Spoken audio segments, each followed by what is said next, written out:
I'm currently joined by Angela K. Chitkara, founder and CEO, US-India Corridor LLC. I also have with me Mr. Curtis Chin, former ambassador to Asian Development Bank. Welcome, everybody. Let me start by asking you, Angela. You know, Prime Minister Modi is the fourth leader to meet Trump after his inauguration. And why this is important is because it highlights India's growing clout, but more importantly, India's position on the table. Do you agree with that? Yes, absolutely. I mean, this relationship has been unfolding and developing over the last several decades throughout administrations. What the U.S.-India relationship has reflected is a strength in public-private partnerships across industries and sectors over the last 3 decades. So this didn't just happen overnight. It's been in the making for years. Global cooperation is something that we keep hearing, whether it's addressing cybersecurity, whether it's figuring out the H-1B visa, FDI investment in each other's respective markets. There's the AI summit that had taken place this week. We cannot go it alone anymore. The whole world is changing, as we keep hearing over and over again. And that is one of the themes of what we're going to be hearing. There's a wait and see period right now about what this meeting will actually be about. But tariffs and trade, it's something that the everyday person now is talking about. Right. In fact, Mr. Chin, I also want to understand from you, how do you view this meeting in the context of India's position in Indo-Pacific, especially with the China factor there? Well, clearly, it continues to be a step forward. As Angela noted, really over the last decades, the U.S.-India relationship has only grown stronger. And clearly the backdrop is a worsening, sadly, I think for the world, a worsening China relationship, not just with the U.S., but with much of the region, including India. So very clearly it'll be interesting to see as these meetings play out, to what degree is China even mentioned, but very clearly that is in the backdrop.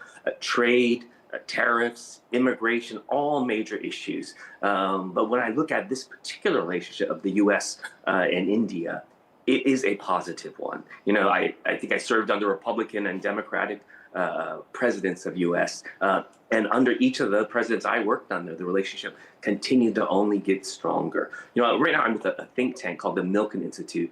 And one of the things we had done at the end of last year was then U.S. Ambassador to India, Garcetti, really hosted a series of meetings and events of which the Milken Institute was part of, really to focus really on the business and economic relationship between the U.S. And India. And I think as the world knows, this U.S. president, commander-in-chief, is also disruptor-in-chief, but he's all about business and getting deals done. And so I think it's a positive thing.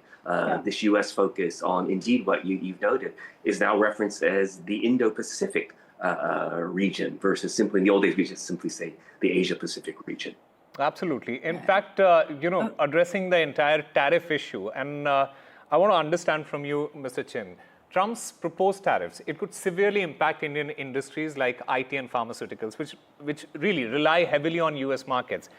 Can this be discussed between the two leaders, and we hope for a situation that India equally benefits from this? Yeah, absolutely. You know, some people say, is it all about the art of the deal? It's about both sides coming together to address very legitimate concerns from both sides. You know, Angela and I had written a piece for Fortune magazine where we talked about can Make in India and Made in the USA both continue to move forward at the same time? Indeed it can. Clearly, there'll be issues specific to given industries, including those that you have flagged.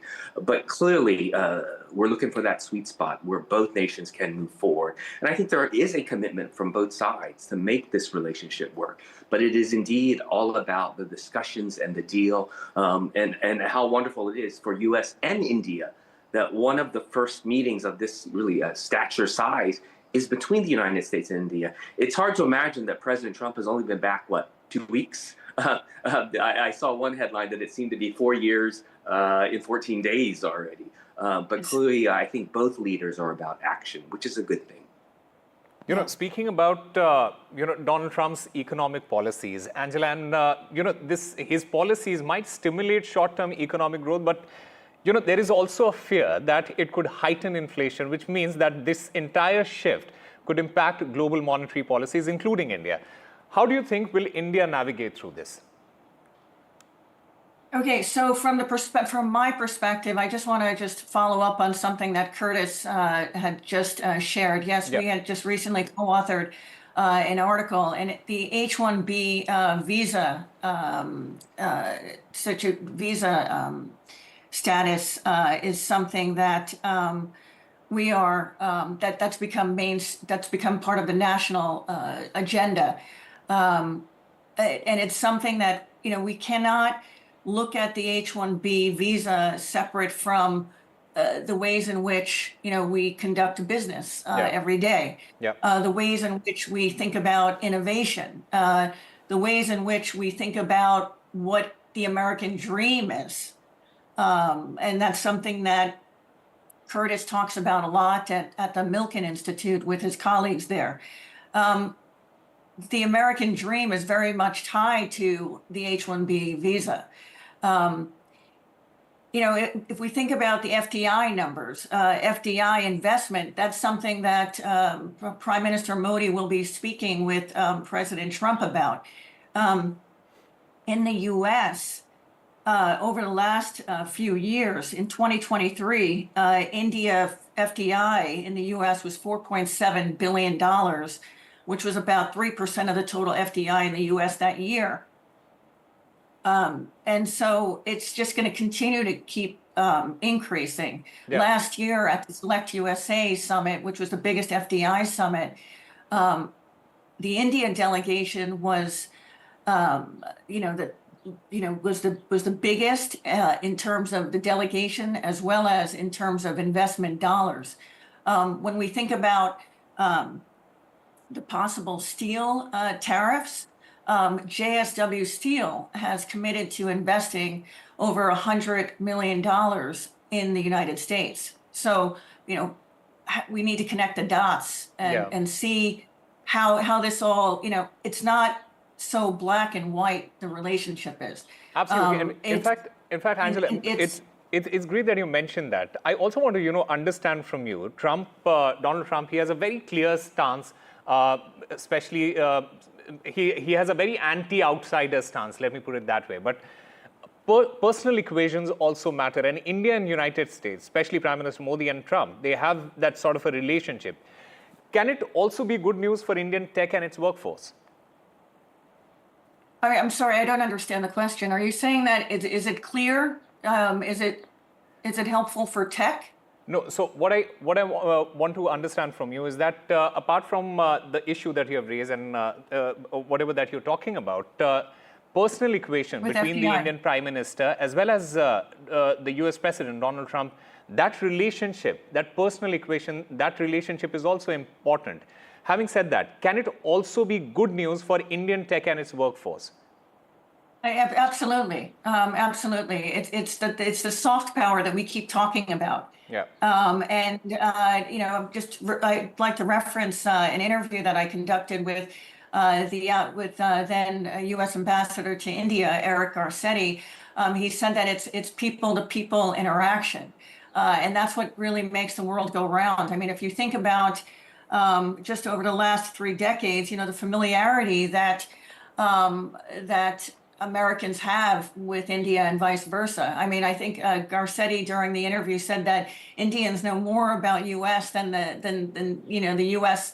Knows about India. So that needs to develop more. However, I mean, in my personal experience, having flown back and forth to India, just recently, I was on a United flight, and it just occurred to me like how familiar and how comfortable people are in traveling. I mean, my parents had immigrated to the United States in the 1960s, and it took them 7 years before they made their first trip. Today, it's, people fly out on a Sunday night and they're home by Friday, traveling across, the other side of the world.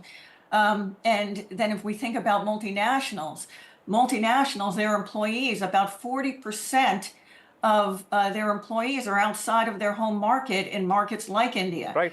So there's a comfort level there with India, and there's a closeness. Yeah. And then if we think about just, the H-1B visa, there is an acknowledgement that that we need to review the system. And if, in fact, I think we need to look at all systems. If we look at all organizations, I mean, our world is being disrupted, and there's so much uncertainty in the world that our organizations and the systems and processes need to keep a pace along with our leadership. And, India's position, this unique position as a friend to both countries like the United States and Russia, as well as the other nations, it presents opportunities for diplomatic engagement and mediation as well. Mr. Chin, how can India balance its relationship with multiple nations while also maintaining its strategic autonomy? Very quick response from you. Yeah, well, it's no easy task, but I'm confident India can do it. You had mentioned earlier the challenge of inflation, and even as we kind of package this segment, it is about a dialogue of democracies. And I think both leaders, Modi and Trump, know well, at the end of the day, it's about Indians and it's about Americans. And I think the key is to figure out that narrow path forward where it isn't if one does well, the other does poorly. And I think as Angela noted, whether it's tech or other areas or soft power, very much that can happen. We have seen it happen already. And I think these two leaders will build on that. I'm often the optimist on many of these shows, and I continue to be very optimistic about the U.S.-India relationship, despite all the, short-term ups and downs that any really robust democratic relationship goes through. Well, we are all very optimistic here. And thank you very much to both of you